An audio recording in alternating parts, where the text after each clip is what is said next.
On the news tonight, towards strengthening community policing, FCT Minister donates motorbikes to security agencies.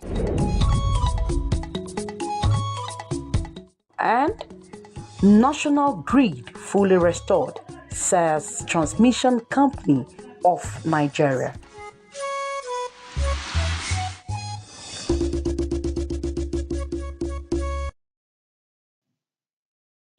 Good evening, and this is the 7 p.m. news on NTA Channel 5 Abuja, the Unity Station. My name is Aisha Oba-Ali.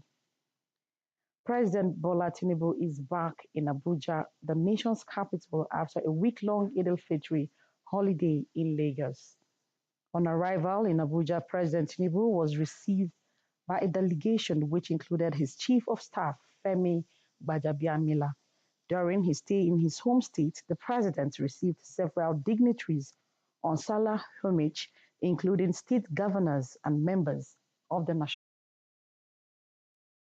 Meanwhile, the Transmission Company of Nigeria, TCN, says it has fully restored the national grid following the fire incident at the Afam Power Generating Station, which caused partial disturbance of the grid. In a statement, TCN states that in the earlier hour of today, a fire erupted at the Afam 5 33 kV bus power cupola, leading to the tripping of units at Afam 3 and Afam 6. This resulted in a sudden loss of generation, destabilizing the grid and causing a partial collapse. During the incident, the Ibom power plant was isolated from the grid and was supplying part of Port Harcourt region, thereby minimizing the effect of the system disturbance. TCN confirms that the affected section of the grid has been fully restored and stabilized. TCN reaffirms its commitment to enhancing the resilience and reliability on the national grid and pledges to continue investing in measures aimed at strengthening the grid infrastructure. A national artificial intelligence strategy for Nigeria to responsibly steer the AI revolution towards achieving national goals around job creation, social inclusion, and sustainable development has become imperative. Those were the words of Minister of Communications, Innovation, and Digital Economy, Bosun Tijani, at the National Artificial Intelligence Strategy Workshop in Abuja. Correspondent Olajide Bello reports.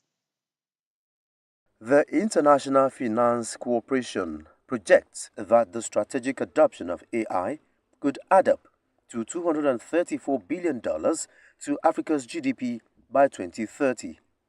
Nigeria, in this loop, is considered to have a fast-growing technology startup ecosystem, having attracted 25% of the $1.3 billion funding to African tech startups in 2021, and with proactive leadership, and is well positioned to leverage AI for economic diversification and inclusive growth.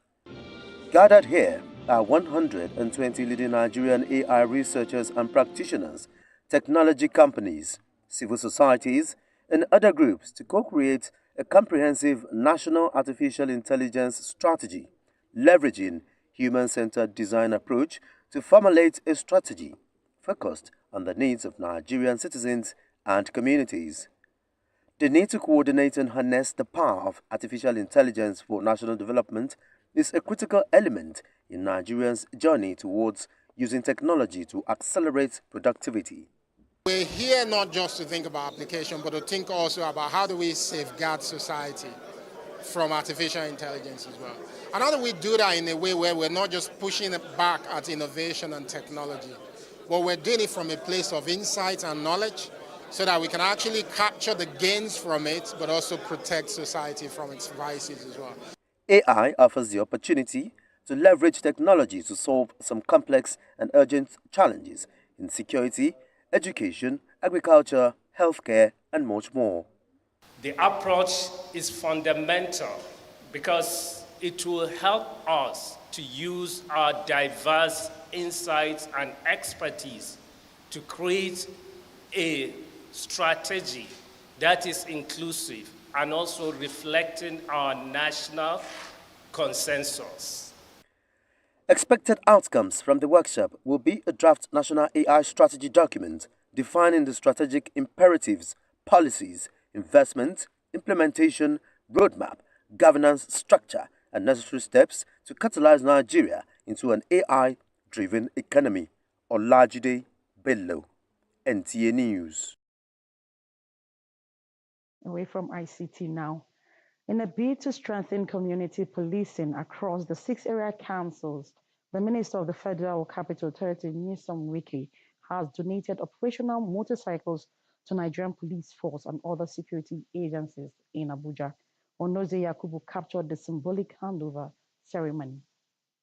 60 of these motorcycles were handed over to the Vigilante Group of Nigeria to be distributed across the 6 area councils, 30 to the Nigerian Police Force, while the Department of State Security Service and the Nigerian Security and Civil Defense Corps received 5 each. At the symbolic handover ceremony, FCT Minister Nyesom Wike urged the Vigilante Group of Nigeria to utilize the motorcycles in assisting the police and other security agencies to combat crime and criminality, particularly in the rural communities of the FCT. He expresses appreciation to the group for its selfless sacrifices to secure lives and property of the residents. I don't want to hear stories tomorrow that the motorcycles are nowhere to be found again. I don't want to hear such stories.